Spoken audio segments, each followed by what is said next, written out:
Welcome to our channel. Today we how to disable ACH notifications in Chase Bank step by step clearly.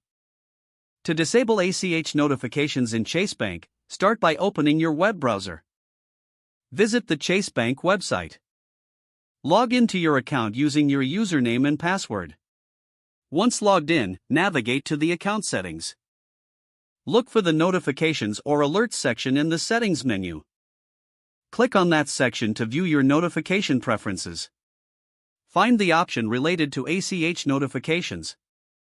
This may be labeled as direct deposit alerts or ACH transactions. Uncheck the box or toggle the switch next to the ACH notifications.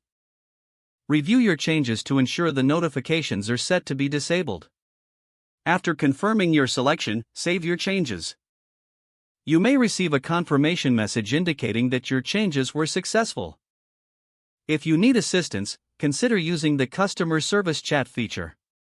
You can also reach out to a representative through the provided phone number.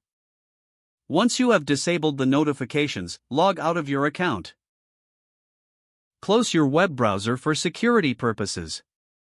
If the page does not load, refresh the browser or try again in a private or incognito window. Make sure you are using the correct email address, then retype it carefully to avoid small typos. If your password is not accepted, use the reset option and create a new strong password you can remember. Check your spam folder for verification or security emails, then complete any requested confirmation steps. Enable two-factor authentication if available to improve account security and reduce unauthorized access risk. After signing in, review your profile details so your contact information and settings are accurate and current. If you see an error message, note it down and try again after restarting your device and internet connection.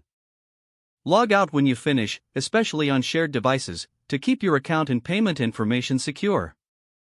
If the page does not load, refresh the browser or try again in a private or incognito window. Make sure you are using the correct email address, then retype it carefully to avoid small typos. If your password is not accepted, use the reset option and create a new strong password you can remember. Check your spam folder for verification or security emails, then complete any requested confirmation steps. Enable two-factor authentication if available to improve account security and reduce unauthorized access risk.